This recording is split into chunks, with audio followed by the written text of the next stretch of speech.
like my craft. So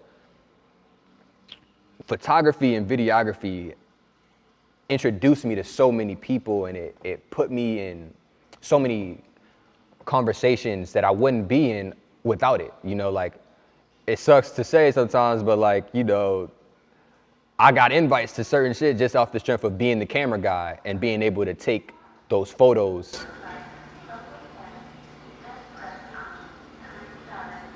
That's the little robot sweeper. Oh shit. Yeah, she hops on. It's scary. She hops on like every like. Matter of fact, the only reason why she's over there, because she'll sweep up. You ever seen those things? Yeah, no. I just never seen it in person. She caught in the hammock now. Okay. So it's like, you know, you ever like. Oh, got you. It's like stuck in it or whatever. Over there, like, Ah.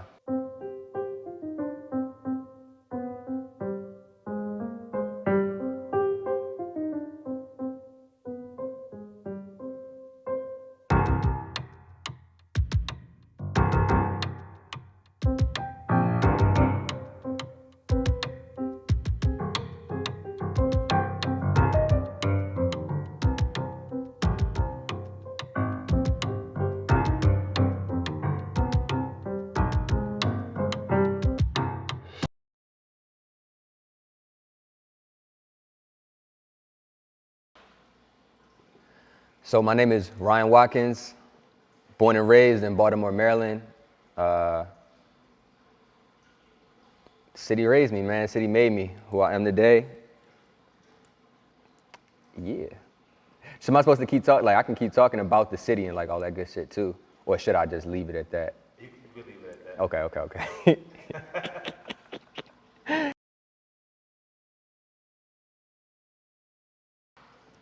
Man, what do I do? I feel like I do a little bit of everything, but my focus, what I love to do is photography, videography, and graphic design. Those are my background. Went to school for graphic design, advertisement, art direction. Picked up photography at a young age, and videography. I kind of got newer. I'm new to videography, but it's just that telling that story to me is something that is very, I guess, inspirational for me. So my main trades are photo, video, graphic design. I'm also a co-owner of a brand, of health and wellness brand called Gorilla Power. And that's a big part of my life. I'm also a son, a brother, a friend, a boyfriend, you know what I'm saying? All of that. So, and those are just as important to me as what I do to make money, because without being a son or without having my family and my loved ones involved in it, it kind of doesn't really mean anything. So yeah, I'm a friend, I'm a son, I'm a brother. I am a creative, photo, video, graphic design. I'm a business owner with Gorilla Power. I'm just trying to retire my parents. That's what I'm doing right now.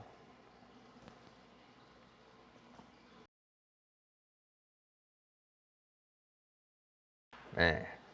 So, like I said, I grew up in Baltimore City, the city, not the county, there's nothing wrong with that, but like, it's kind of like when you like Philly, like, you know, I'm really from Baltimore City. Like, it's no alternative, nothing. That's where I'm from. I grew up with my mother, my father, my little brother, grandmother, aunt. So it's a real tight-knit family, real close. My immediate family, we lived, it was my brother, I'll never forget this. I shared a room with my brother until I was probably 14. We had a bunk bed, and we would alternate every year between who would get up top bunk, who would get bottom bunk, and we would just swap it out. And that's literally like, to this day, like I got two little brothers, I consider them, because I have my brother Aaron, who's obviously like my younger brother, and then I have my cousin Damon, who's my aunt's son, but that's my brother too. So like, I be forgetting that that's not my blood brother, and we all look alike. So that's just like my family dynamic. So we all grew up together, grew up in West Baltimore, and moved to East Baltimore when I was like around 15.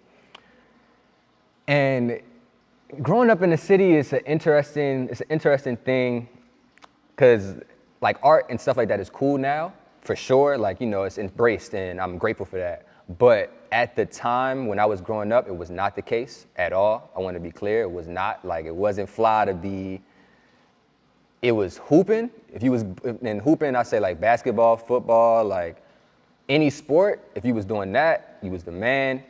And if you was like on some street type time, like you was, you know, getting money, like, y'all know what I mean. That was the two options. There was no like, oh, you like photos, or oh, you like this. There was none of that when I was growing up. So it was a very difficult kind of thing to kind of try to find yourself in that space, because it was like, now granted, I love ball and I love money, but I didn't fit into either of those categories. And it was at a time where you had to almost, if you wanted to be cool or be like, you know, socially accepted. So that is kind of what I grew up in. I grew up, and I also, another kind of added element to that was, I grew up in the city, lived I grew up in this area, Hilton Road, Ashbury Middle School, like Ashbury Elementary Middle School was like my school, but at a young age, I just did really well in school, and I guess like I was getting good grades and doing all this good stuff. My parents took notice. They had me apply for this private school, or a bunch of private schools, still in the city, but just was great schools. The school that I ended up attending was called Gilman School. I went there from 3rd grade and up until high school. And it's interesting because when I was in public school, I skipped grades. I skipped a grade, so I was in 4th grade. And then when I went to this private school, they brought me back to my right grade. And it's just an interesting experience. I wouldn't trade it for anything, because that made me the man that I am today. But it was very difficult being this. In my hood, I was just from the hood, I'm just, you know, myself. But then I left my school to go to this great school that everybody knew in the city. Honestly, it's probably the best school in the city. And people knew that and was expecting me to kind of switch up and act differently. But for me, now I'm at this school, and it took a long time for me to like kind of find myself in it. Like I'm around all these white people as the black kid that, you know, I ain't gonna lie, like they wasn't cussing or nothing like that when they was young. I came into school, when I went to Gilman, I came into that school kind of turned up. Like I'm cussing, I'm fighting, because I felt lost almost. Like I didn't want to be at this school, even though it was fly, it was a pool in there and all this stuff that I'd never had really seen. I felt conflicted, because it's like, this not me though. Like I'm from here, all my friends is going to school here. It was a very intricate, kind of interesting experience growing up, because for a long time I didn't connect with the people that I went to school with, because I was forcing it, almost like, no, like I'm not embracing this. I'm sticking to my roots, I'm sticking to the hood. And it wasn't until like, I remember I would get into trouble, like I was getting, I was getting a bunch of detentions and all of these, just getting into conflicts, to the point that in order for me to go to high school, at the same school, they had to bring me in, I had to meet with an advisor, and just like, it was just a process, because I was really just lashing out because I didn't really feel comfortable in any space. And I just remember the disappointment of my mom and being like, because they sacrificed. They could not send me to the school, and I got scholarships and all of that good stuff to go to the school, but they could have easily kept me in public school, had the Range Rover, and just been flexing, but they sacrificed that so that me and my brother could see stuff, see more. And that's something to me that I'll never forget. I'll always it changed my life really, because I was seeing shit at a young age. I'm in cribs, because my classmates, I'm in 5th, 6th grade, my classmates' cribs, their basement is bigger than my house. So I'm in their basement, I'm like, dang, this is a vibe. Like, you know, it's big TVs and all that stuff like that. And they didn't play ball. Their parents didn't play ball. And their parents didn't do no illegal type time, at least as far as my knowledge, you never know. But they were real estate people, or I didn't even really know what they were doing at the time, but I just knew it wasn't what the categories that they had tried to put me in prior to. It was other stuff. It was entrepreneurship, and it was all these things that even at the time I didn't register that like, oh, this is cool, this is what they do to get money. I'm just looking like, damn, this is a this is a big ass house. They got a basketball court in their backyard. Like, I wanted to do that too. But that all just played a big factor in, you know, exposing me to the possibilities of what was out there and what could be done and what existed outside of my community. So I would go to my friends' cribs. I remember even in high school, like these girls, they had a pool house that was literally, I'm in the pool house and we vibing, we, you know, drinking, turning up, whatever. And she said something like, yeah, my mom, she's in the main house, but so she's not gonna worry or bother us. And I'm like, you know, I ain't gonna lie, bro, I was mad as shit for real. I'm like looking around, whole time I'm like, damn, that's a nice crib. That's a pool house. You feel what I'm saying? I'm like, and I'm living in my crib, so when I leave, like, it was hard to not feel resentment towards these people, but it was they truly embraced me and they truly showed me love. So it wasn't like, you know, they treated me differently or treated me poorly, but it just was, for me to be from where I was from and to see this, I felt the way, I felt like, damn, like I want that, and it felt so out of reach. But all in all, like, I'm just grateful, because that was me, I was only 16 at that time, or 15, 16, so I'm seeing what could happen, and that there's so much, it's a big world for real. So like, that exposed me, the school exposed me. My friends was studying abroad and they 16, 17 years old, going to Amsterdam and shit. And I'm like, first of like, what is Amsterdam? You know what I mean? But then just it's crazy how life travels full circle, because then a few years later, I go to school, I go to college, and I'm in Amsterdam, getting high as shit. You know what I'm saying? Like, yo, like Amsterdam is popping. And more so than just getting high as shit, like, it's just a beautiful city. It has beautiful history and architecture and all these great things that I wouldn't have necessarily been checking for had I not been exposed to it at such an early age. So growing up was interesting because it was like, that's that typical, like, you know, two white for the black kids, two black for the white kids kind of story that I think I was able to get in front of that narrative and just kind of make it work for me, to where I love everybody, truly. Like, I don't have no bias in my heart. If you treat me right and you treat people with respect, I can respect you. No color, no race, no sexual orientation, none of that really matters to me. Like, literally, and that's genuine. That's not like, oh, that's the thing to say. I really don't care. If you treat people right, I can fuck with you. If you don't, then I can't. And I think I was just grateful in my growing up to be exposed to so many different type of people, that it was like, you know, you really get to see, like, some people are good, some people aren't, but, you know, it's more love out than there's hate, I feel like. And you can control that narrative too. Like, you can give love. If all you around and surround yourself with is love, then where is the hate?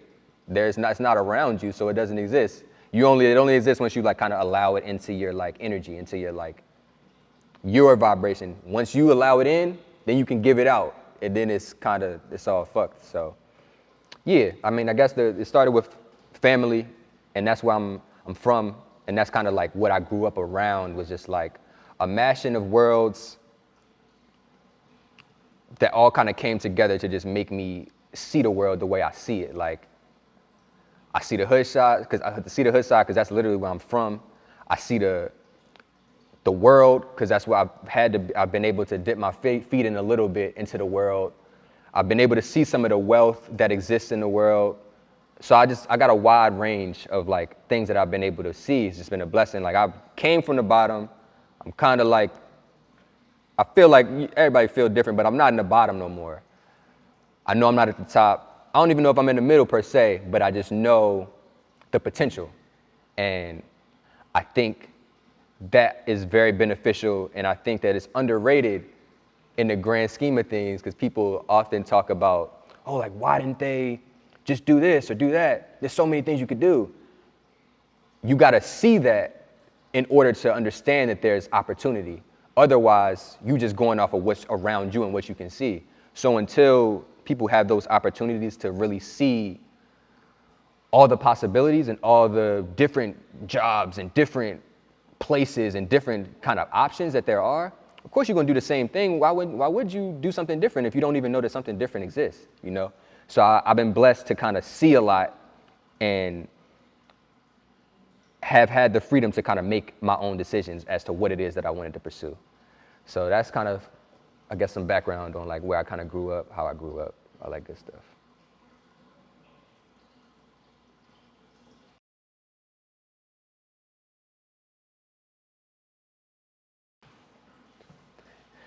Man, so it's kind of funny how I got into photography. Like I always thought it was cool. I started off, okay. It's kind of crazy like how I got into all of this really. Like art, and I guess I started off like designing, like doing graphic design. So like I remember being in high school and I did this internship with a t-shirt screen printing company. And first of all, that was fire. Like, to me, I always wanted to be into design. So I've done a bunch of like clothing ventures and all that stuff like that, because that was the original inspiration for like art for me, was through clothing design and graphic design and stuff. So I interned at this t-shirt shop. I made this fire, I ain't gonna cap, bro, that joint was fire. It was a We Don't Need No Education, like the Pink Floyd joint. And the kid was like holding up a flag, but it was our graduation tees. So it was like, we don't need no education. It was like red, white, and blue. Like it was a good joint. Like I enjoyed it. I was pleased with it when it was done. And I kind of got to see the process of like, oh, what you want to do to like final product. And that like instant mind blown, like that changed everything really. I remember, they gave me some free ones. I went to school, I sold them joints for like $10 each. Because people would love them. And then I remember we had this thing called Senior Week, where at the end of graduation, everybody would go down to the beach and we would be down in Ocean City, Maryland for like a week. And so before I went down there, I went back to the screen printing shop, placed the order. They gave me a discount because they, I guess I interned there and they liked me. I took about maybe like 50 tees down to the beach, $20 a pop, got them joints off. And I was like, maybe like, that's like 17, 18. And it just changed like everything. It's like, yo, I made money off of creating this and I can do this like consistently. And it changed everything, but at the time, of course, you never know like what's really happening. So like, I'm just like, oh, I've got some money to get turned up down here because I sold these shirts.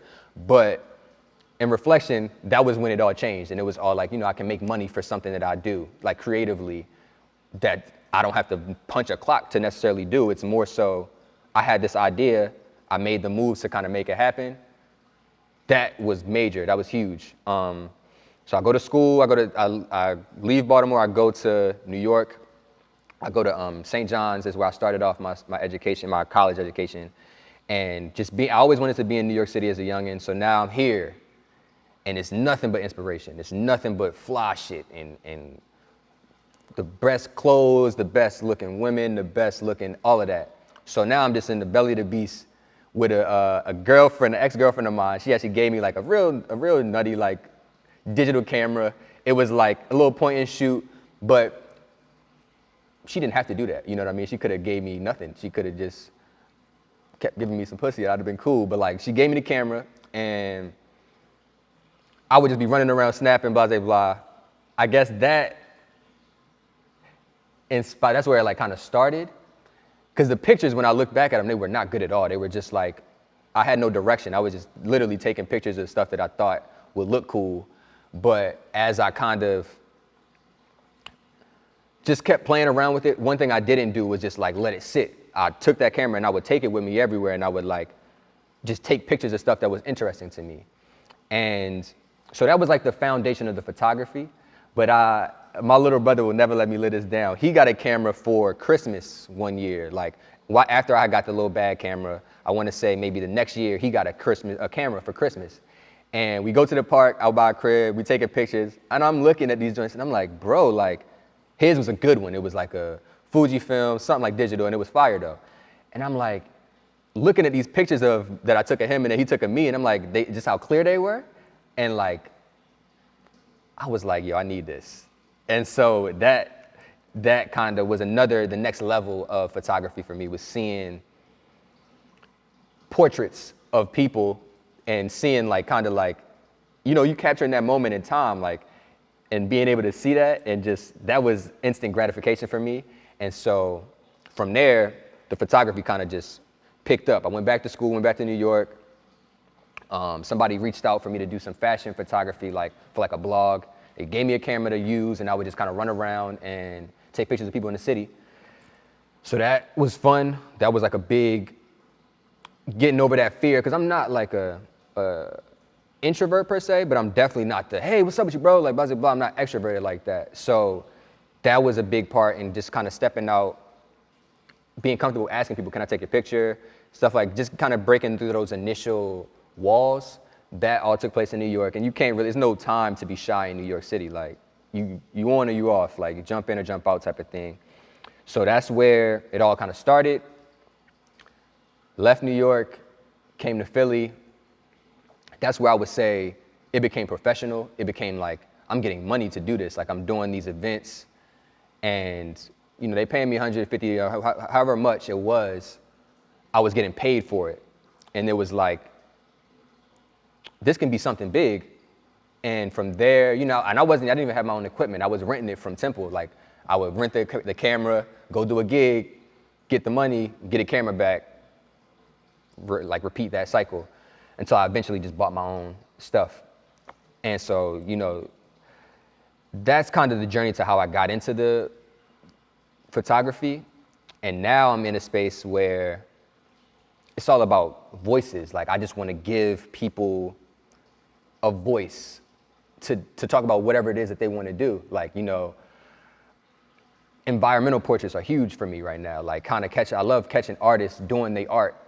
So, you know, and art is so many different realms of art, like, but, you know, catching musicians as they in the middle of their set and but like really capturing what it is that they love to do, you know, and really taking that time. So a lot of times when I shoot, either if I don't know the person personally, I'll take the time, we might chill for like 30 beforehand just to talk and vibe and like kind of get a feel for like why it is that they even doing what they doing and just certain stuff like that. To me, that's super beneficial because I keep that all in my mind as I'm capturing these portraits. And I take it personally. I want to make sure I'm showing people in the light that they feel is truly representative of what they feel, you know? So like, I really take that seriously in telling people stories the way they want them to be told, you know? And video is a way, but photo is also a way of just kind of capturing people's voices and letting them express themselves without having to necessarily say words, because that's not everybody's cup of tea, you know, to be able to, like, I could say, oh, why do you do this? And they might not know what to say, but I can capture them as they painting it, and you know, that feeling gets across. They in therapy, they don't even necessarily realize that I'm there as I'm capturing it. And you get to see them in a purest form. That is like I love that. That's like the feeling that I always search for, is like getting able to get past that initial wall of like meeting someone and really get down to their core of like what it is that inspires them on their day to day. And photography has been a big instrument in being able to do that and connect with all these different people. Because initially I got the camera up, their wall is up. And over the years, I've found a lot of just like enjoyment really in just being able to crack through that wall just by being personable and genuinely caring about what it is that they're talking about. It just goes so far. And then, you know, you just realize how many talented people there are in the world. And that's so, I guess with the craft that I do, it's all about showcasing other people, but still through my lens and my vision and my kind of like, my interpretation of it. And to me, that's super powerful because we all see things and we all have our own perspective on it, but we all don't utilize the platforms we don't all tell people, like we don't all communicate what we think. And I get to communicate kind of my thoughts and my commentary on social issues and just life without having to say anything. I can take a picture of I have this photo of like a woman pushing a cart with all these like, she's a homeless woman and she's just pushing her belongings. In the background is a red Ferrari. Like, that's America, you know what I'm saying? Like, that's like,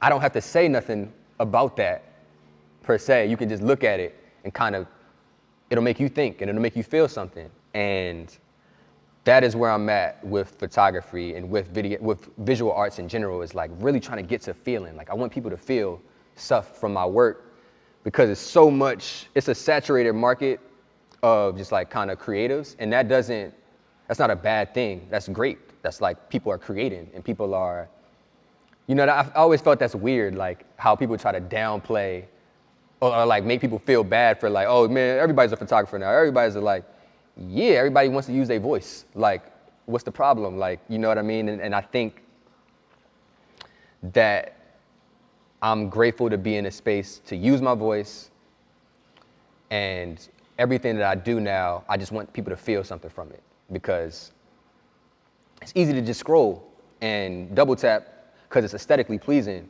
but I want that.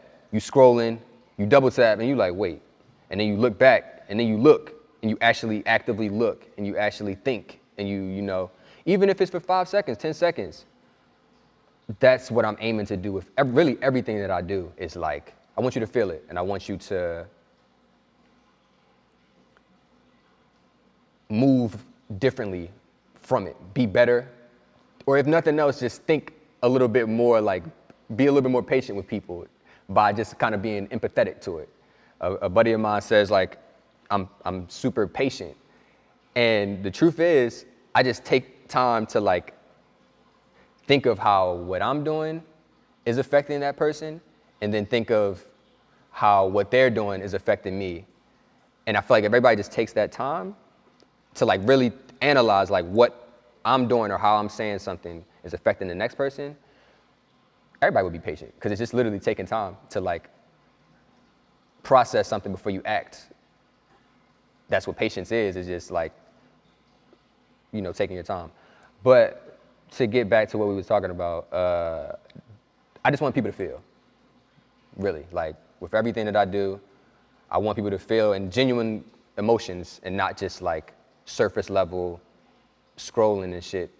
I really don't care about that no more, like, cause life is hard. You know what I'm saying? Like that double tap don't mean nothing to me. You feel what I mean? Like it don't pay a bill. It doesn't give me no satisfaction necessarily besides that, like, oh, they like it. But I really feed off of those like conversations that people can have, about work or what something that I did made them feel. That lasts longer. That feeling of gratification lasts longer than a post and getting 1,000 likes on it. Because at the end of the day, 3 days go by, now it's time for another post. You know what I'm saying? Like, then I might post that one, I might get 75 likes. So what, you know what I'm saying? Like, what does it really matter? But I can have a conversation. I had a conversation with this man 2 years ago, and it has never left my mind. You know what I mean? So for it to come full circle, and here we are, that proves that it's more about feeling than it is about any of this surface level shit we got going on.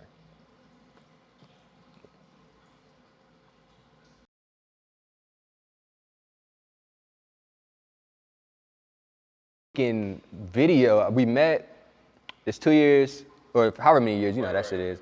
But like, I'm looking at you, you capturing the video, and you really just getting to know these people. Right.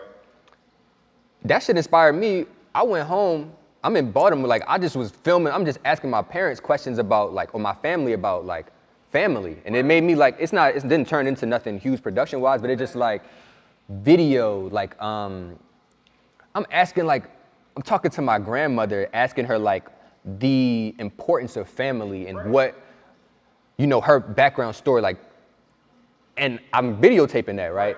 So like, I took some pictures, and the pictures was cool, but I can literally go back to my crib and I can play that video and I can hear her state of mind, and like, I can just like, she'll pass on at some point, and just how life goes, but I'll have that. Always. And it'll always be like, that's my memory. And like, if I'm not documenting that memory, of course, it's just in my head, but life is crazy, and that might not be enough sometimes. So having footage of it, I took that from you for real, like of seeing it and just seeing it, the final form of it. I wasn't even thinking like, oh, it's a documentary or anything like that. I got a footage of my pop talking about family, and like, how me and my little brother saved his life. As my little brother walked into the camera and just being goofy, like just playing around with him and shit. And it's like, bro, like you can't make that up. Like, you know what I mean? You can't. I'll remember it in my mind, but if all else fails, I can go back and play that clip, and I can play that to them, and it'll invoke emotion. I could not give no precursor to it. People might not even know that's my people's. I could just play it, and they'll feel something from it because that's real shit. And it's like, there is no pose. There's no like, oh, bro, can you lift your arm up a little higher on the shoulder? Like, no, that was. Then again, not shitting on that. No, not at all. It's just levels to it. Completely different, like, exactly, and it's everybody, and you get certain stuff from it all. Like, yep. I find like peace in like with photos. What's powerful is like facilitating it. Like, there's nothing, and then I could be like, yo, stand there with that plant and like arch your back or do something, and that make the photo. That's the power in photo, but like video, that's a different beast. That shit is a different beast.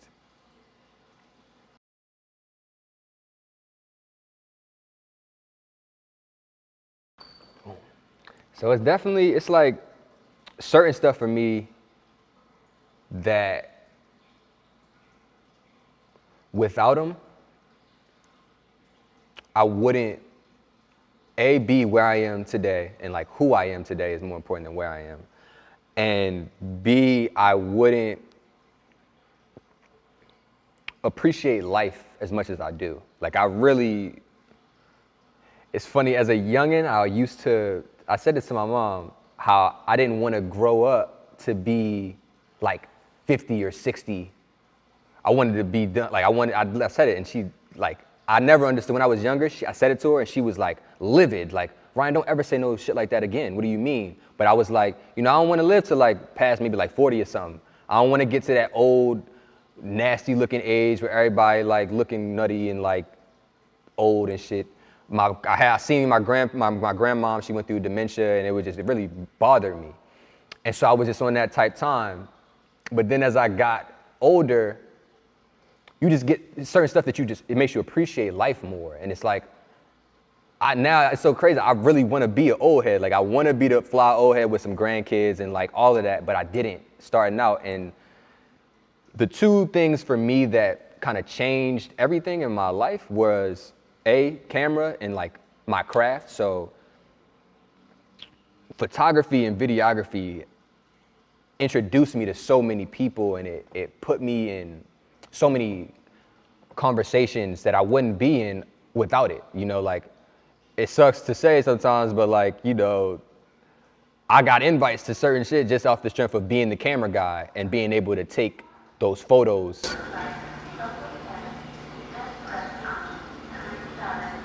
That's the little robot sweeper. Oh shit. Yeah, she hops on. It's scary. She hops on like every like. Matter of fact, the only reason why she's over there.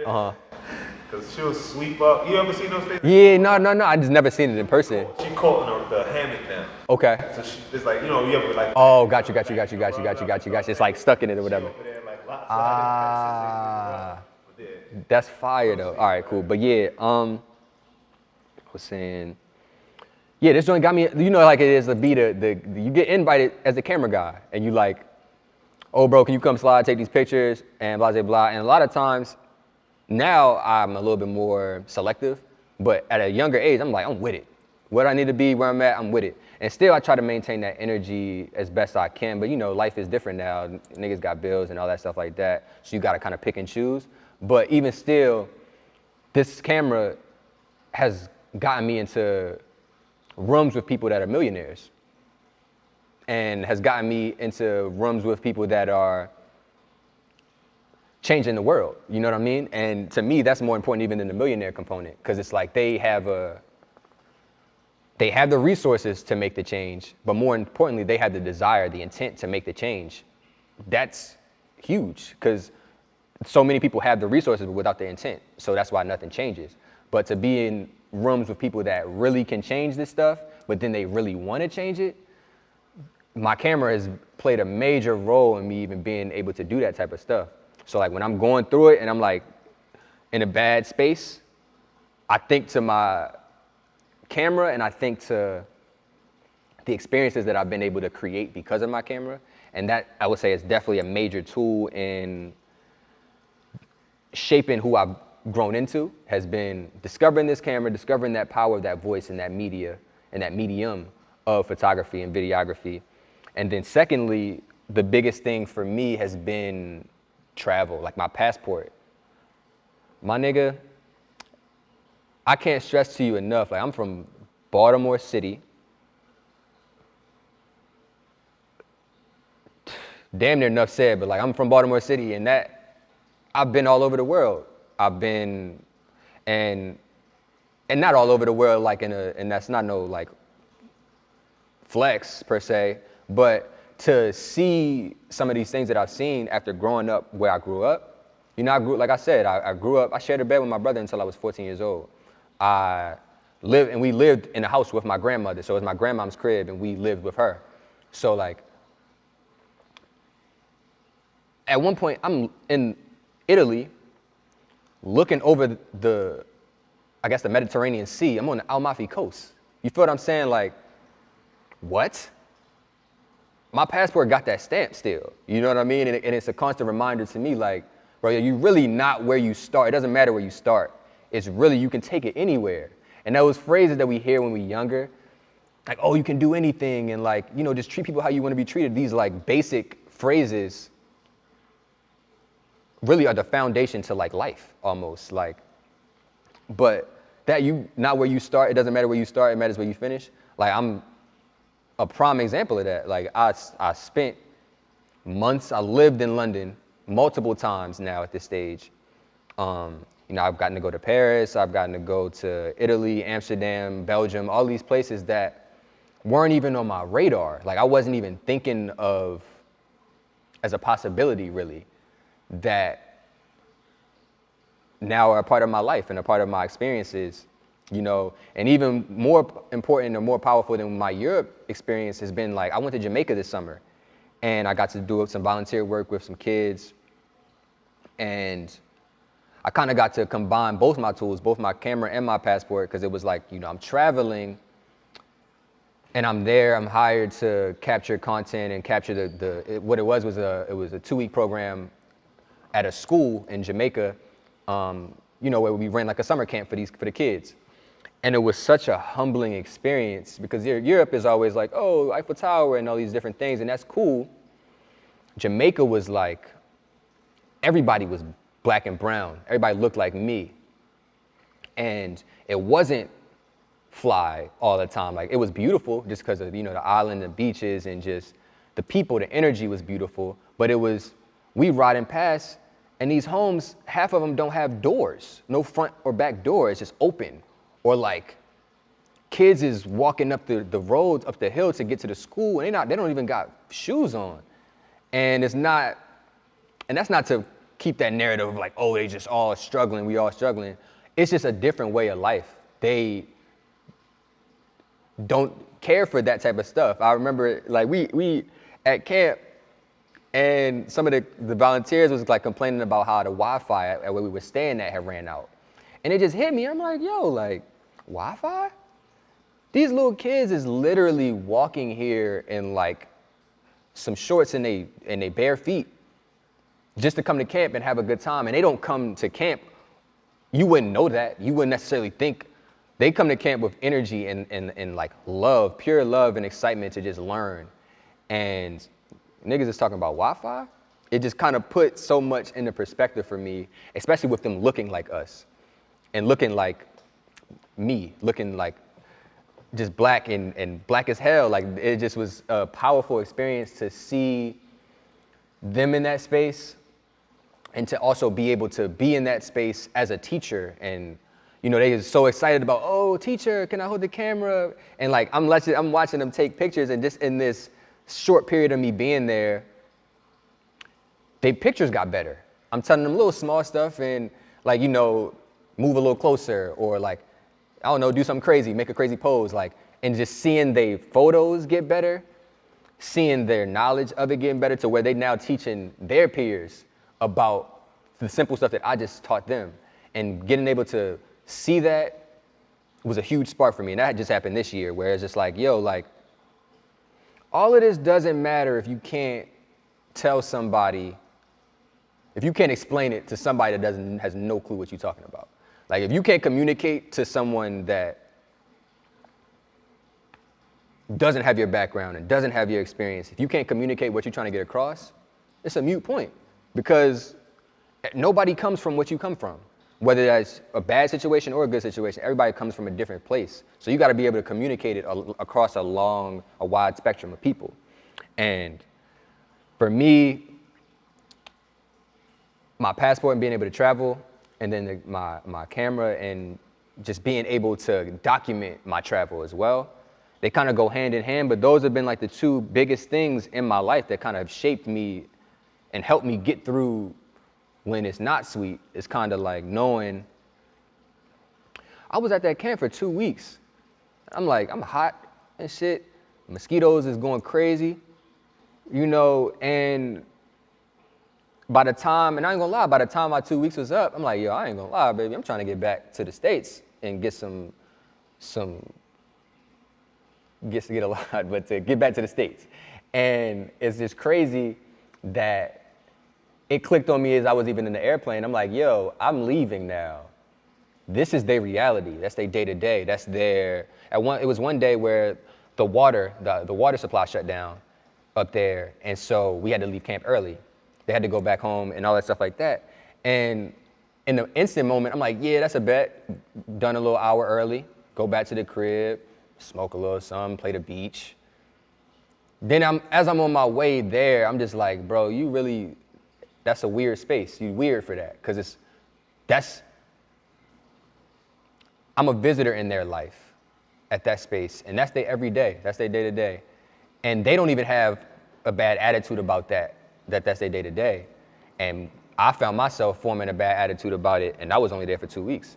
And so it was real humbling and real like, so the travel component is not even always so like glamorous. It's more so like, it just puts into perspective, it's such a big world. And so sometimes you looking at it and there's some shit that's flyer than what you grew up in. And sometimes it's poor conditions. And you gotta see both. It's important to see both, and it's been beneficial for me being able to see both because it's just a crazy world, really, and that's a theme in life right now for me, is just how crazy this shit is and how relentless it is. Like, whether you keep going or you stop, life is gonna keep happening. So for me, seeing kind of both sides of just how people are living is a big, powerful tool for me, because that then I can, in keeping that in mind, I want to make sure that I can touch as many people as possible and really like connect with as many people as possible. And so my experiences and being able to see so much really shaped me into being who I am and being as empathetic and being as passionate in everything that I do. Is that I'm seeing, like, this shit ain't no game. This is kids. They over there playing soccer.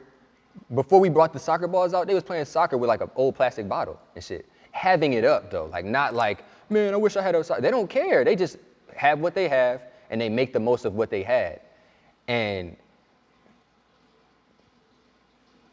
all I need at the end of the day, between this camera and this passport, I can do anything. And it really just helped me to realize like a lot of this other stuff that's going on is just background noise, and it kind of like what really matters. And for me, it's my art, my craft, and the world, traveling and connecting with people. And I want to share that. Ultimately, my end goal is to be able to share that with my family and to be able to bring them across so that they can see some of the things I've been able to see. So those tools kind of just help me like to simplify my life a little bit, and not, a lot of this shit don't matter. It really don't matter. Because when it's over and it's all said and done, nobody gonna care about how many followers you had on the gram. They're gonna care about how many people you meet, you connected with though, and how many lives you changed. That's when you really die, once those stories about you die out.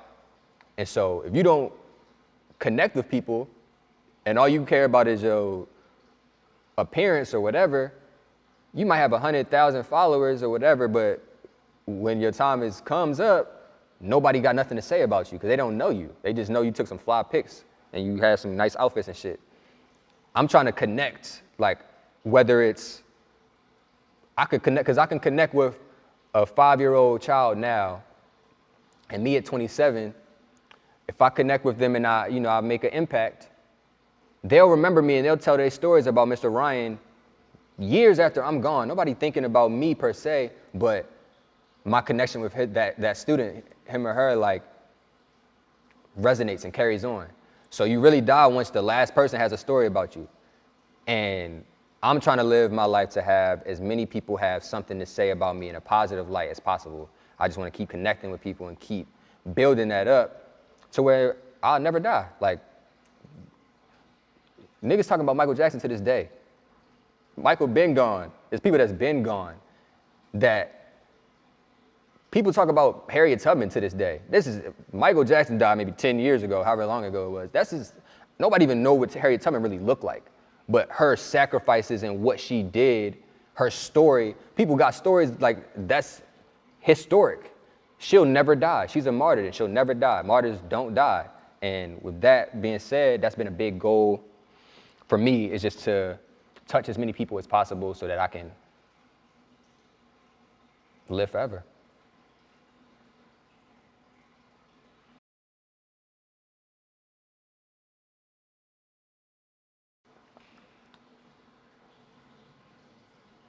It's so crazy to be able to travel and go these different places. And my biggest frustration has been, like, there's not too many people that when I'm telling these stories to, they like, oh, word. Like there's no, like, it's almost like they haven't been. So it's just like they can listen to my stories and they can be excited and interested, but there's only a certain level that the conversation can reach because they haven't seen it for themselves. There's no real connection with it. It's just like, oh, Ryan is telling a cool story about somewhere he's been. And to me, that's whack as hell, because, like, I don't even like telling that type of stuff about myself. I'd rather be able to be there with people. So, like, I remember being in this Amalfi Coast and I'm looking out, excited, but I broke down crying. I'm thinking of, and even thinking about it now, it make me emotional because I'm thinking like, damn, I want my brother to be able to see this. And this is cool, but I'm around all these, like, and they was all the people that I went on this program with are like good friends now to this day. So it's not to shit on them, but I wanted my brother there with me. I wanted my brother, like my mom, to be able to look at this Amalfi Coast. I wanted my dad to be able to see Paris and see these things. And I remember just being so emotional and so, like, I'm drunk as hell at this. I'm like, yo, like, on the phone with him, like, bro, we gonna get out here, bro, and it's gonna be different. Like, we gonna get out here, we gonna see it. And that's huge. That's like the end. That's all that matters, really. Like, all this other shit is cool, but if you can't bring your people there with you, then it's kind of like it defeats the purpose. So that's my biggest thing right now is, like, we gotta inspire more people to want to travel and for that to be on people's children. And when I say children and people, I don't want to isolate anybody, but I care about Black people more than anything else because that's what I am, and we need people to care about us. So we need but the biggest thing is we need to see that there are other places that celebrate Black people. I was in Jamaica. I did not feel the pressure to conform to anything because everything that I was looking around was in some way, shape, or form a representation of me. As a Black man, I seen nothing but Black people. And I think that in America, when we think of, even as Black people, when we think about being around a bunch of Black people, we don't see it and we don't picture, that first thing that comes to your mind isn't a mansion. You think of you in the P's, the projects. You thinking it's all Black people around each other, and it's not positive. It's just struggle, and it's based in that. And the rest of the world isn't like that. And if more people got to see it, I believe that it would change the way that we even look at ourselves here. But we just got to get out there. We got to get people to see it.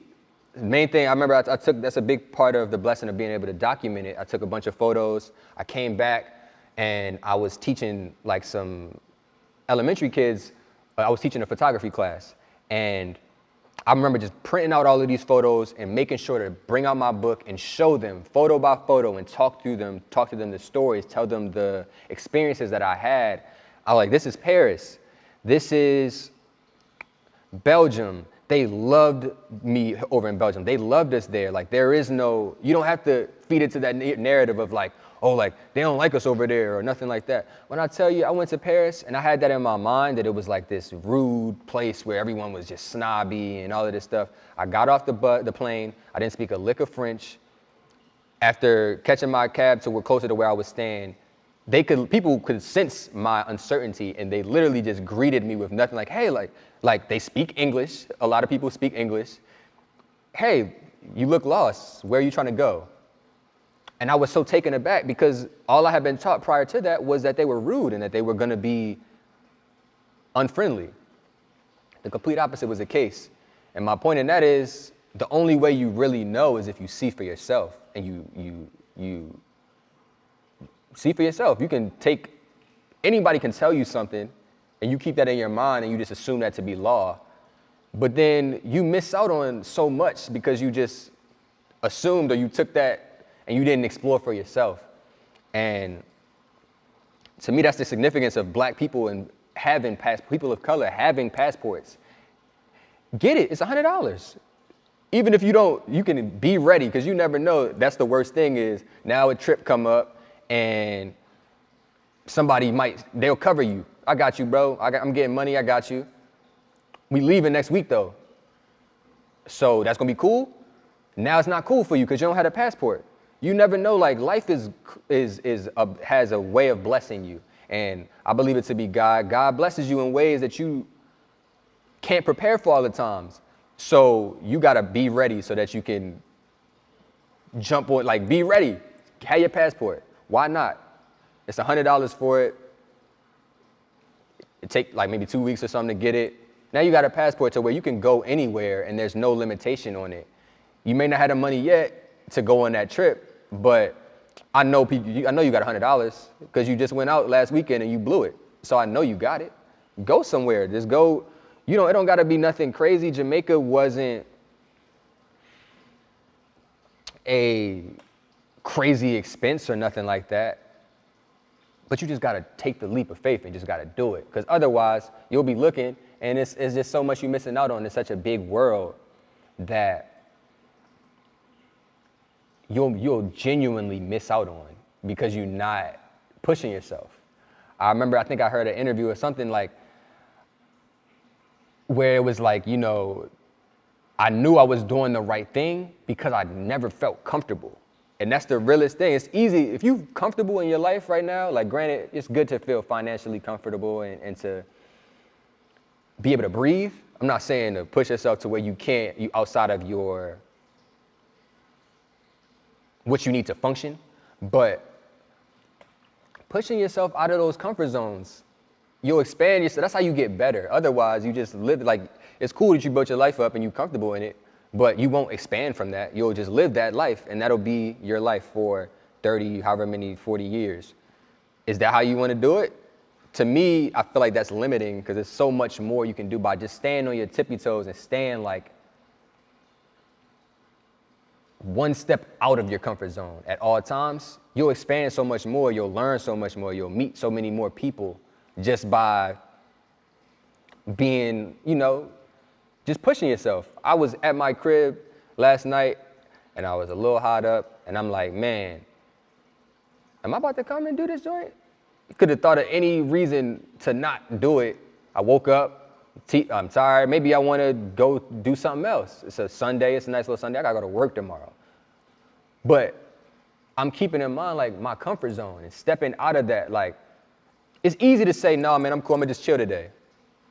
What's the harder thing to do? I even think in my relationships, like, it's easier to just play to get as many shorties as I want and do all of this. It's harder to be in a relationship. That shit is hard work.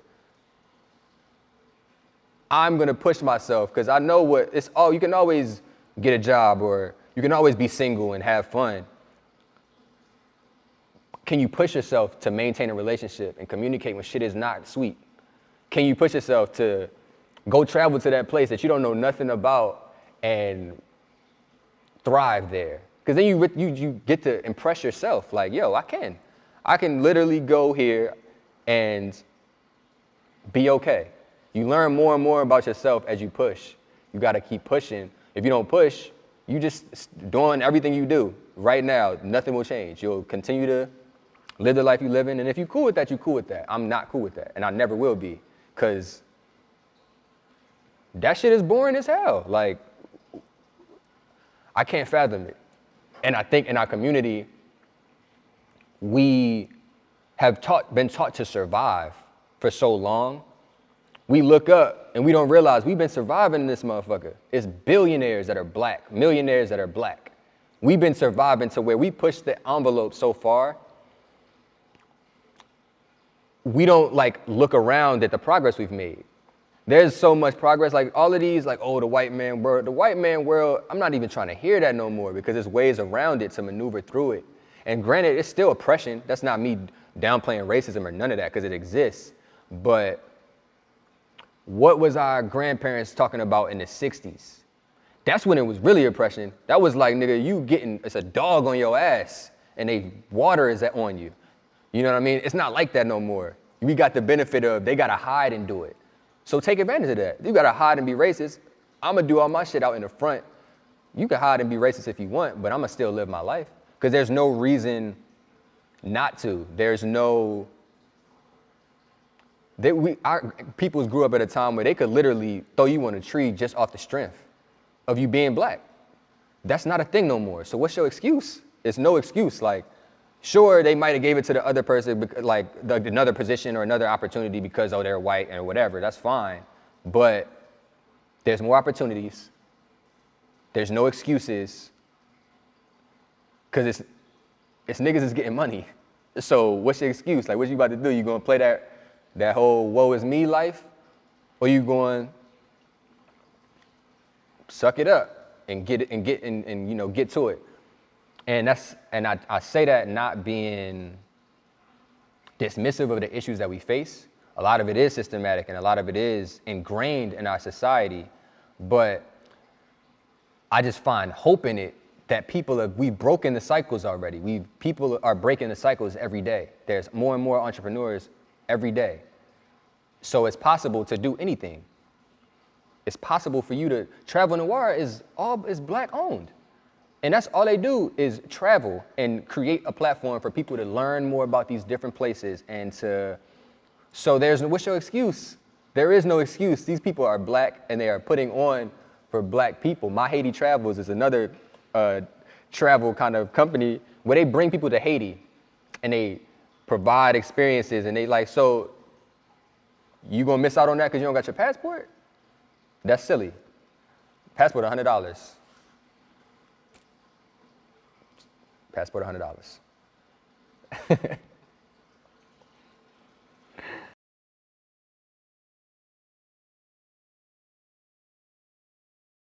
Word. So, I'm trying to think how I want to get into that. So as I've been here in my time in Philly, I started off in New York, and once I transferred to Philly and came to Temple, it has been, Temple, it's all chapters, right? So you get, New York was a chapter. Going backwards, Baltimore was a chapter. Obviously, I grew up there first 18 years of my life. Then I go to New York for the first couple years. Then I come to Philly. And now I'm in Temple. And Temple introduced me to the most community that I've experienced within black and brown people. St. John's was I had my homies and stuff like that, don't get me wrong, but it was very everybody kind of stuck to themselves. With Temple though, I met so many just black people, black and brown people that were just like-minded in the sense of entrepreneurship and just trying to take things to the next level. A buddy of mine, Leroy, we actually connected. A friend of mine got married, and he got married and he asked me to be one of his best men.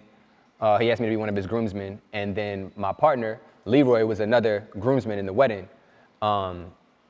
We had always been cool just through Temple, and once I had transferred here, we got cool. Like, we would always party and stuff like that. But the type of person I am, I'm cool with people, but it's hard for me to get close with people because I'm just like running around trying to do a bunch of different stuff. But this particular guy, Leroy, we got closer through my buddy's wedding, and from there, it kind of transitioned and ultimately it became what Guerrilla Power is. But he's plant-based, he's a vegan fitness instructor. And so he was working on this product, it was his project. I'll never forget it because I was working at a job downtown right when he was working at Flywheel as a fitness instructor. And so he hit me up, he said, bro, like, can we meet? I need your help with the branding side of this project that I'm working on. And we sat in the coffee shop. It's called like Schlesinger's or some weird like name, but we sat in that joint and I brought my sketchbook and I just listened to him. I wrote down some ideas and I just was like sketching rough stuff because he just needed help with a logo, really. And so we work on that project. I'm helping him with the logo. We went a bunch of different rounds because he was passionate about it, and it was something about that I could really respect because he wasn't giving me a lot of money, but he really cared. He was on me about it, bro. He would hit me up, be like, yo, bro, you can link, blah, blah, blah, blah. And it would be like, at times it would be like, damn, bro, like, leave me alone, I got you. But then at the same time, I have that same passion with what I do, so I couldn't curve him because it was like my guy, first of all, and then second, he putting his energy into something that he believed in, and I had the ability to help him out with it. So it was like, to me, no brainer. But, so initially it started off with me just helping out with the marketing. But it was a day I remember where he came to my crib and he had a product. He had a rough sample of it. And he had me taste it. And I'm gonna let you know right now, I am not the like buff workout kid like I never was. I've always been an athlete. I always played ball. I always gave folks buckets, you dig. So if you want work, we can get it. But like, I never was like that. So when I tried the protein bars, I was with intent, I was going to be very honest with him. Like if it was ass, I was gonna tell him. And I'm eating it and I'm like, bro, this joint hits. Like it really is good. And he was just excited. He's a charismatic person. So he just like hype and shit. But I'm eating it and I'm like, bro, this is really good, bro. Like I like this joint. You got something, bro. Like you really got something. And from there, it kind of transitioned. At the time, there was 3 of us. And so it transitioned to us like forming it together. And now we all in it because he asked me basically if I wanted to be a part of it, and me tasting the product was what sold me. I'm like, yeah, bro, we can do this joint. Like, let's get it. Between my marketing experience and your fitness experience, we can definitely make it happen. And so that's kind of how it began.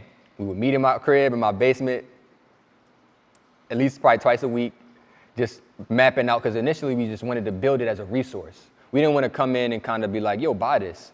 But because it kind of like, who the fuck are y'all? You know what I mean? So we started just giving workout videos and giving, little recipes, little snack recipes, like, a trail mix, a quick little snacks that you could use in your day-to-day. And that's what the site was for the longest. Like, it was just a resource. We wrote articles, and we just wanted people to learn more about health and wellness and what it means to have a plant-based lifestyle. And also know that you don't have to have a plant-based, it doesn't have to be 100% plant-based. It's just about balancing out your diet. So initially we started off as a resource, but the whole time we were working on the product. We partnered with Drexel and we worked with them to refine our recipe and get it ready for mass production. We went through the whole packaging design. Like I designed this packaging from scratch, and which I'm still to this day very proud of, because that joint, I had never done it before, and it was difficult. And so to see it on like come into fruition and to get the packaging in the mail and I'm looking at it and it was good and it was like everything that I saw it to be, to this day I would say it's probably like one of the more rewarding art experiences I've had. Cause you know, it's crazy when you struggling with something and then you overcome it. There's nothing to do nothing that you do with ease. Like I can, not in an arrogant way, but I can take pictures of someone with my eyes closed because I've just done it so much. But when you got to do something that's outside of, again, that comfort zone, and then you actually do it and then you are pleased with the results, that was like a real big moment for me. But yeah, so the whole time we were working as a resource, the product was in the back of our mind. We finalized it with Drexel, got the recipe down. We have our industrial kitchen where we work out of CCE in West Philly. And now we are Gorilla Power. Like it's a health and wellness brand. We're trying to change that narrative of what people think of when they think of veganism or plant-based. And people think of just like, you know, the hippie white kid with dreads that's eating avocado toast. And that's cool too, because everybody should be living a healthier lifestyle. But we are black young men from Baltimore City that what we was told was snacks was hot Cheetos and, you know what I'm saying, tasty cakes and Arizonas. And I'm not gonna lie, I will still grab an Arizona and them joints hit. But there's more to that, you know what I'm saying? And changing that narrative, you don't gotta be any type of way to be vegan or live a healthier lifestyle. You can kind of be who you are. And that's what our company is about, is like meeting people halfway, like meeting them where you are. The end goal is just to improve, like to be better. So if you had to start off at a 3 in your fitness journey, we want to just bring you up to a 6 because if you had a 6, you living better. There's no way around it. And for myself, I'm a product of that because like I said, I was never the fitness, like, oh, like let's whatever. Now though, I take care more of my body. I'm working out more. Leroy's put me on some, you know, got me on the Leroy workout plan. And I'm eating healthier. I don't eat meat as much. I try not to eat meat after a certain period of time just because it takes a little bit longer for your body to digest it. And even as I'm speaking about this type of stuff, that's a testament to my business partner and us being like, you know, he trusts me to do what I'm good at in the social media and the design and the videography, anything you've seen, the marketing stuff, like that's pretty much me. And I trust him to do what he's great at, and that's the fitness and that's the health component. Like he runs we've been doing boot camps. He'll run the boot camp 100%. I'll let him run. He'll, you know, do the exercises. I'm just on support. I'll help on the mic. I'll, you know, take pictures and video throughout it and all that stuff like that. But that's his show because that's his specialty. That's his niche. It took a lot. It didn't take a lot, but that's why I think we're doing well and we'll continue to do well, is we remove pride from it. Like that's a man that worked his whole life to get to where he is in his craft. How would I look like to then be like, hey bro, I don't know, that workout don't look like it's hitting like that. Like bro, that's not my place. Same way, now it's like he respects my skill set and we of course can give each other feedback and things of that nature, but he doesn't feel like he has to run the whole show. And just like I don't feel like I have to run the whole show. We meet each other where our strengths are and we kind of just help to fill in the gaps of our weaknesses. And so that's been a big factor in us, and our early success has just been, you know, us understanding what we do well and kind of just accommodating each other where we need help at. So that's what Gorilla Power is. And so now we have our bars, our protein, well, they're not even protein bars, they're fuel bars. Plant-based 100%, so 100% vegan, non-GMOs. It's not even like down to the sugar. It's no like honey because that's plant-based. I mean, that's an animal. So like agave syrup as far as our sugar, like it's very much so like organic, and Drexel was a big help in getting us down to removing any ingredients that weren't necessary, so that we can keep even on the packaging, like so we don't have to include all these different ingredients and stuff. We wanted it as condensed and as concise as possible. And so now we got our chocolate chunk bars, we got our peanut butter crisp bars, And, you know, we sell them online, and people buy them, which is a trip still, because, you know, you think of your life, and I've always been very like, next step, even when I was younger, and I never, ever would have seen this for myself, like, ever. To the point that I'm literally a co-owner / co-founder of this health and wellness brand, when for the first 18, if not more years of my life, I was living very unhealthy. And you know, I'm grateful to my partner for that, and that he kind of like steered me now. It's like, bro, I'm trying to live forever. I gotta be able to take care of my body, and I gotta do certain things. He put that on my radar that I wasn't on my radar. And, you know, I think that's a big component of our business is like, we know everybody isn't vegan, and I'm not vegan. I'm not 100%. I'm not vegan. Everybody has their own journey, but our end goal, we just want your journey to be a healthy lifestyle.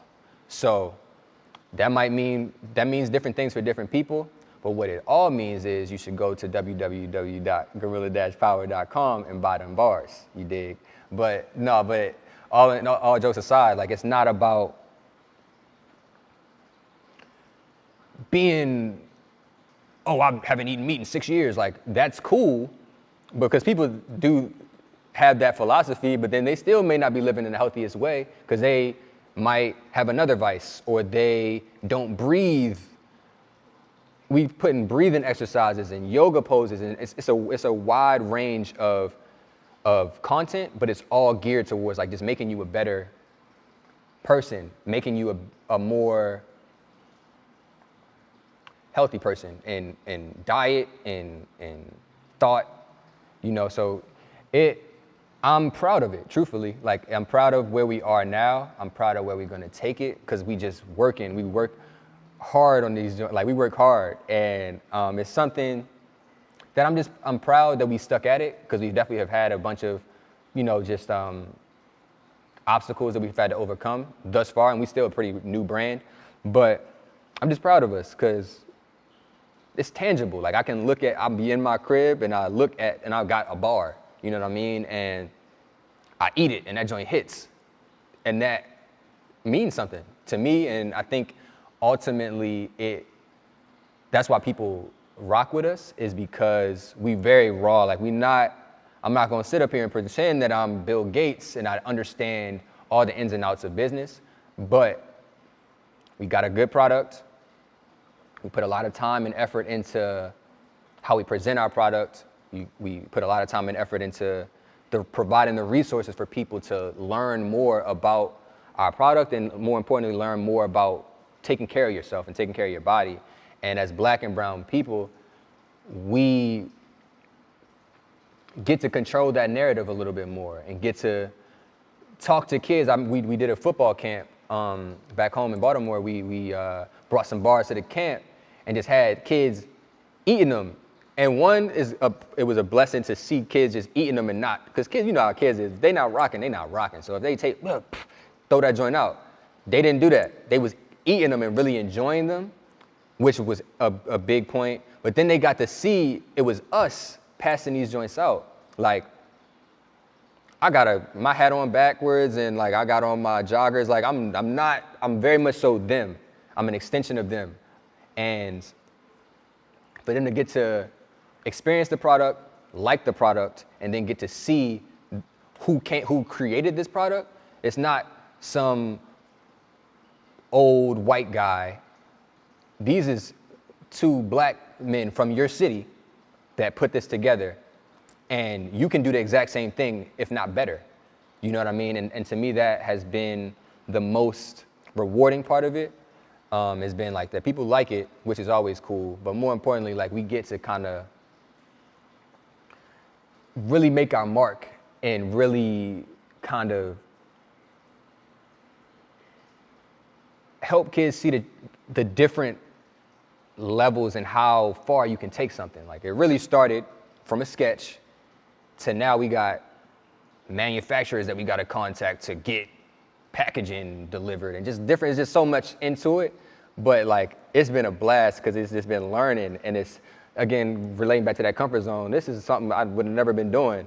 But, you know, when the opportunity comes, you got to just take it.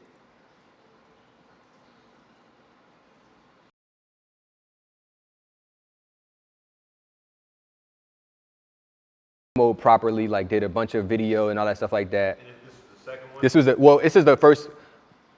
is the first, the Power Series was introduced. So this is the first boot camp, excuse me.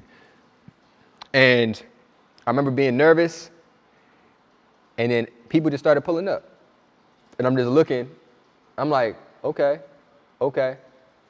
Oh.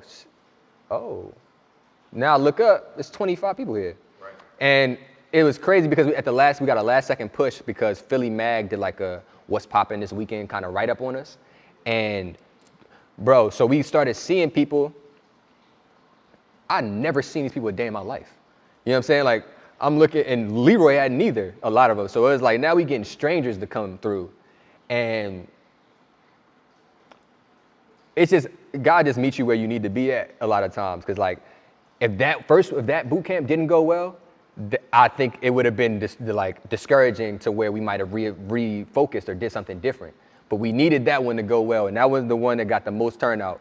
Then the second, then from there we just kept it going, got a bunch of good press, and it's kind of been happening. Like, so Philly Mag did an actual article on us, Right. and then we just did a recent one with Temple that's supposed to come out soon, which is cool because that's kind of like a full circle. We met at Temple, so they'll do an article on us. We trying to collaborate with the zoo. Just Yeah, I see you over there working. yeah, bro, it's a lot we trying to do. I definitely fuck with the brand, man. No, Support, man. Just let me know. bro, Man, I'm gonna throw the this is website. love. We Yeah, oh, that's love. That's love. That's love. Yeah, no, bro, this is support. Anything, just providing a platform, really, for us to talk about it. But yeah, bro, that joint, we trying to just take it to it's like that thing though, like now the hype is down, right? Like people are exposed to it, they know what we do, they know what it is. Now it's like but we still need that consistent customers, we still need work, you know what I mean? Right. So now we just in that space of, but I ain't gonna lie, bro, we got some shit coming that's gonna be, I'm excited about it, cause it's also refreshing to be excited about something, cause like life is crazy.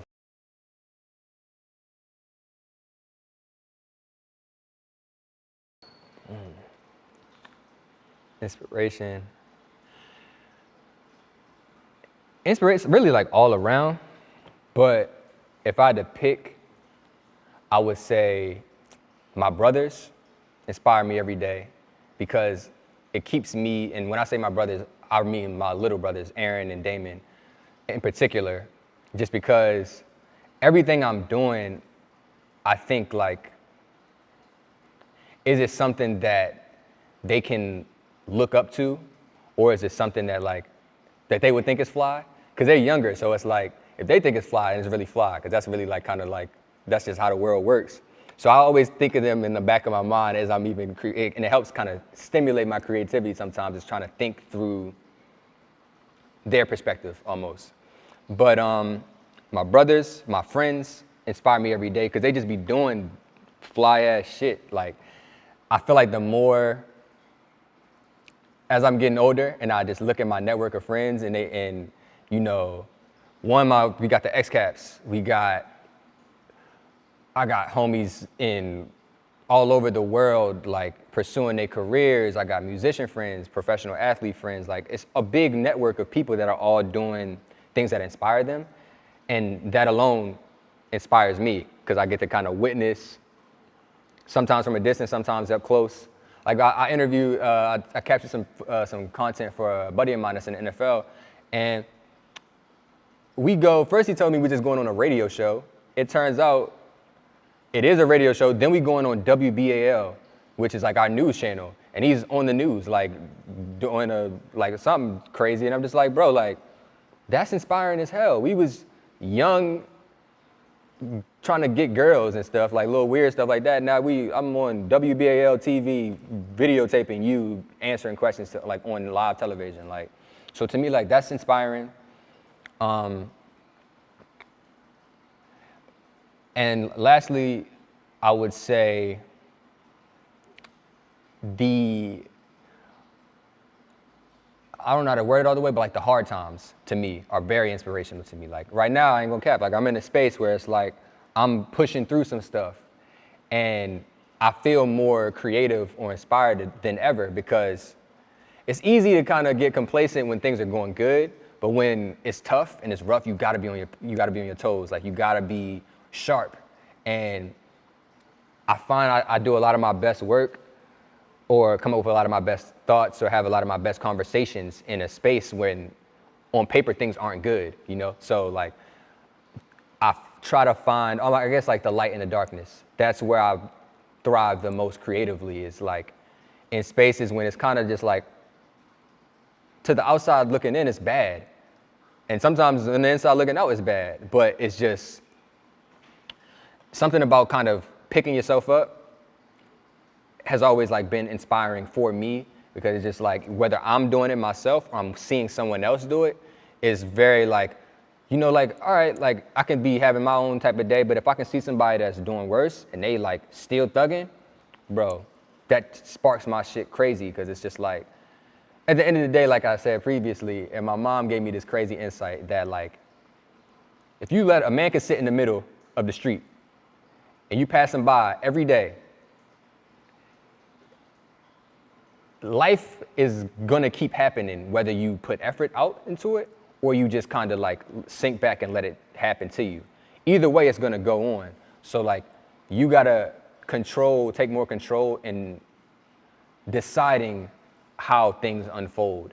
And once I kind of started thinking about it like that and taking that initiative and being just like, yo, I can do it. Like, I'm gonna just do it. Even if I necessarily don't feel like it or I'm in a bad space, that ownership to me is inspiring, because it's just taking accountability for it. Like, yo, it's not up to anybody. I'm not looking to the left or to the right for none of this stuff.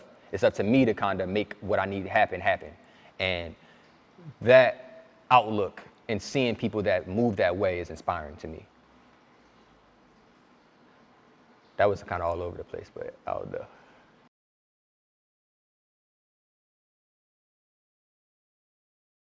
Got you. Okay. Cool. So yeah, 2 folks that I would collab with, dead or alive, would be, that's a tough one, man. That's a tough one.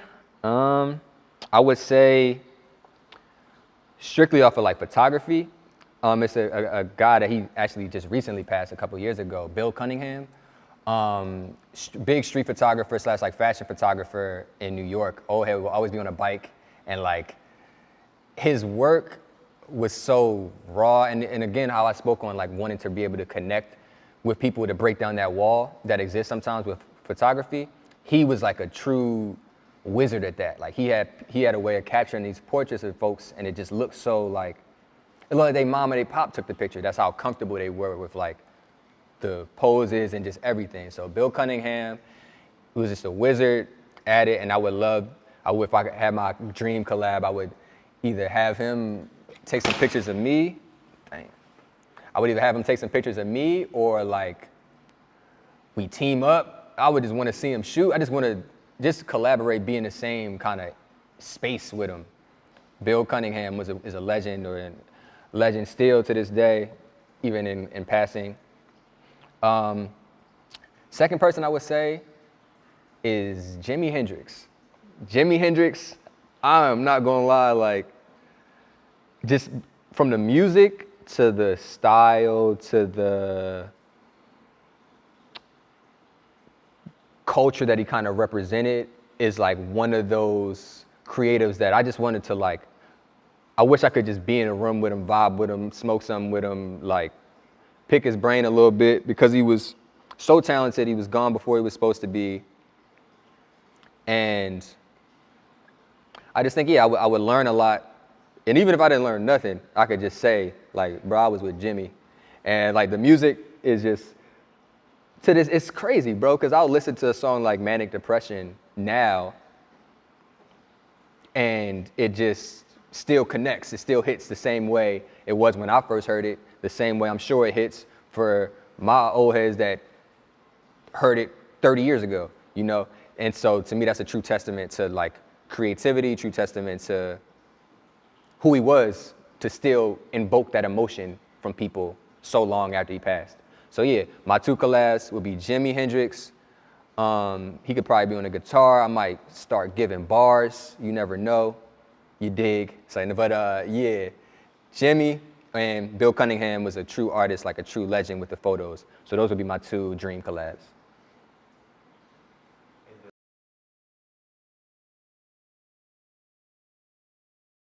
All right, that's another tough one. I would say Kanye West, College Dropout, was huge. I remember I begged my mom to cop me the bootleg. We was outside of Walmart. She copped it. She wasn't gonna cop it at first, and I kind of like threw a little like hissy fit low key, and she was like, "Dang, like, huh?" And just bought the College Dropout, and that was the first joint. I put it in my little CD thing, and it just was like my first. I was just getting into music, and that was like one of them joints that was like really. It wasn't all like gangster, nothing like that, but it still had elements of the city and just like stuff that I could relate to. So that was the first album that I kind of really connected with. Second album I would say that played a big role is Amy Winehouse, Back to Black. Amy Winehouse, I'm so sad that like everything happened that way, because she just like, her voice was so refreshing to me, and I remember when I first heard it, I never will forget it, you know? So that album was sonically was big for me, just to hear that and to be comfortable with just hearing a woman belting her voice and just singing so strongly, and being comfortable with like playing that and being cool with like, I didn't care if that wasn't the fly thing to be listening to, like I really enjoyed the music. And so it kind of helped me to come to grips with like who I was and who I was becoming, while also appreciating the music. And then with the Kanye West College Dropout, that was like my first crack at like, you know, I always listen to what like my parents and whatever was listening. This is me, headphones on, going crazy, to listening to like All Falls Down or something like. So those are the 2 biggest ones I would say that like played a big role in like who I am today.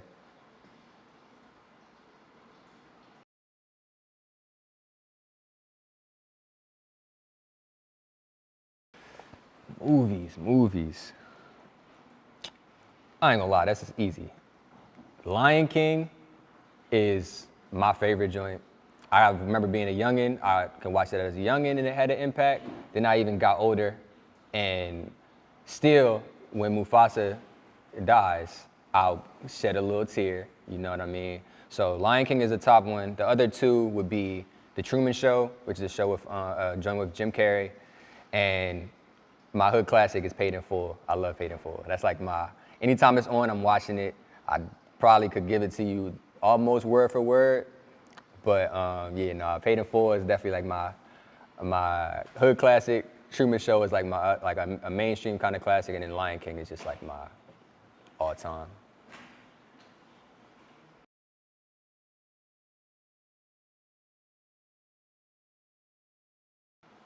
This one picture in mind, so it's 2 things for me. One, black and white, I would say the civil rights photos that was like in the history books and stuff like that when I was going through school, it was so much like emotion in them, like whether it was like the riots or it was even just capturing people meeting and just like the organizational side of things. It was raw, and it was like, I knew it was like, there was no kind of staging or, hey, like, can you look like this? It was kind of like really documenting kind of what was going on. And that always stuck out, because that's what I wanted to do, was kind of just like document and capture people's rawest feelings. So the civil rights photos of, just that time, it really captured that time and presented it so someone that I didn't grow up in that time at all. So to be able to look at those photos and still kind of feel what was happening, to me, showed the power of photography. So that was the civil rights, it's kind of broad, but those photos and that style of just like the black and white photography. And then the second image that stands out for me is, I think it's Grace Jones. she's in like it's a very bright, she's got a weird pose, and she's like arms out type of thing. I'm not sure who photographed it, but it just stood out because it's honestly the complete opposite of the civil rights kind of photos. It was like, obviously this was put together, like I want you to wear this shirt, or this, have this color makeup, and that was very much so planned, and it was very much so like pose this way and do this and do that. And so to me, it just kind of showed the potential of photography. Like it could really be my vision 100%, and I had that power to like communicate that to the model, to get that, bring that out of them. But it was really that, just seeing how creative it could really get. It doesn't have to be any one way. So I guess it's completely opposite sides of the spectrum. Like the one was the civil rights and the historical kind of rawness, and there was no planning. It was kind of just capturing what it was. And then on the other side, with that Grace Jones photo, was like planned, but still very much so like creative and just like visually pleasing. And both sides of that spectrum I strive to achieve with my work. So those images kind of stand out.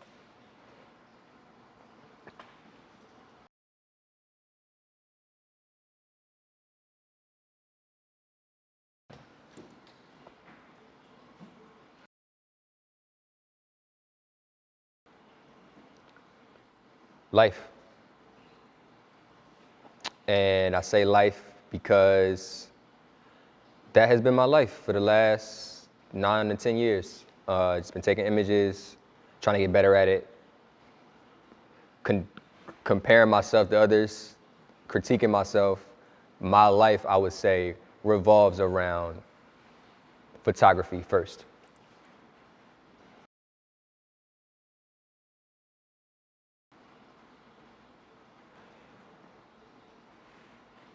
Game changer. And I say that because I left home when I was 18, and I haven't moved back home since. So that is a lot of rent, which isn't lit, but at the same time, it's a lot of doing what I want to do or what I need to do to take care of myself. And that independence, it just makes you feel more comfortable in life, because it's kind of like, if you don't have it and then you get thrown out on your own, it's kind of like you just you leaving yourself to the wolves. But the earlier on that you kind of have independence, the more prepared you are to deal with real world issues.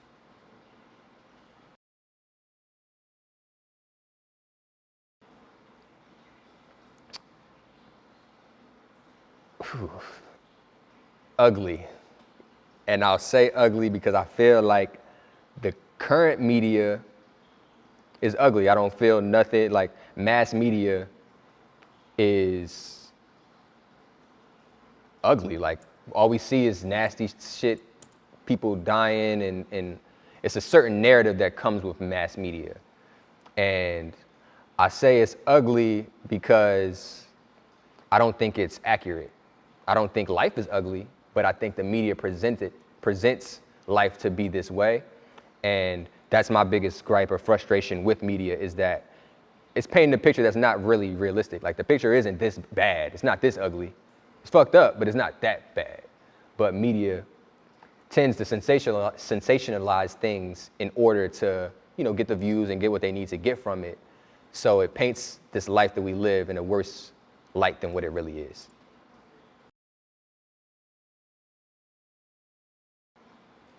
Everything. And with everything, it's literally everything. Like, I grew up where if I was acting crazy, if my mom didn't catch it and my neighbor seen it, she might pull me up and be like, hey, your son was on some shit. And that was kind of the community, and I knew that, so that I knew that I couldn't act up anyway. It didn't matter if my mom or dad was around, or because I was liable to get told on. So community has always been a thing of just like, it's bigger than just me or you. We all got to hold each other accountable. So when I say everything, it's really everything, in that we can advance by strengthening our community, or we can continue to regress by it being more individual based than community based.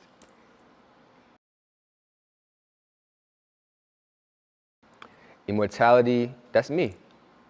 That's me. That's my goal. That's what I'm striving towards.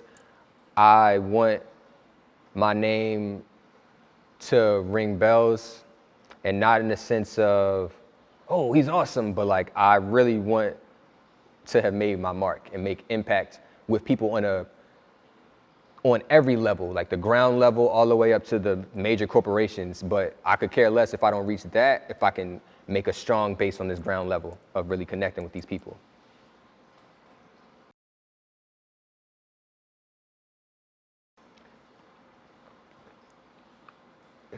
Legacy.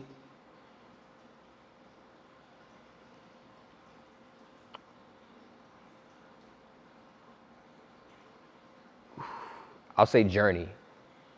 And I say that because I'm on a journey, or mission maybe might be better. Mission, because that's my mission, is to secure my legacy. So, and that goes, we were talking about this off camera, but it goes to secure my legacy. So reaching backwards into my parents and the sacrifices in my family, the sacrifices that they've made. I want to, part of my legacy is making sure that the rest of their life is as easy and as smooth as possible. So if I don't achieve that, then part of that legacy is, in my mind, tainted. And it also goes to paying it forward in the future, in the youth, and kind of shaping the youth to be better. That is a big part of legacy, because I feel like whether I have children or I don't have children, a big part of my legacy and my mission in building my legacy is to make sure that the world is in a better space than when I arrived on it.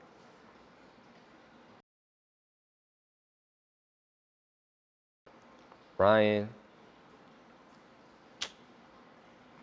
That's a good one. I would say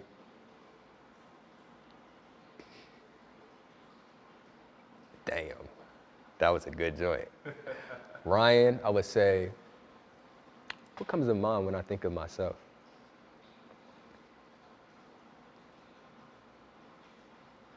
Moving. And sometimes good, sometimes bad, but like my mind is moving all the time. Like, I'm thinking about shit I did 10 years ago. I'm thinking about shit I want to do in 10 years. I'm thinking about my parents. I'm thinking about my girl. I'm thinking about my family, like my brothers, like, and I'm always thinking about it. So if you see me and I'm looking crazy, it's because I'm thinking about life. And I've gotten to this point where I move on my thoughts. So I'm running around all the time.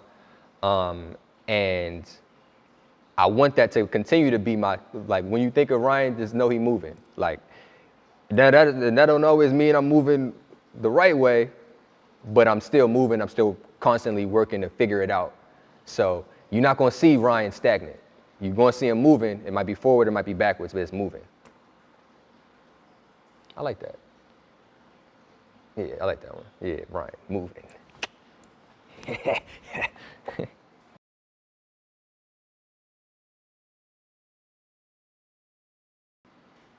Hi there. It's like, advice. What I would say, and this is something that's funny, this was like about to be my first tattoo that I ever got. It's like on the back of my first business cards, and it's just a phrase that I try to live with is, in a world where imitation has become the norm, authenticity will prevail.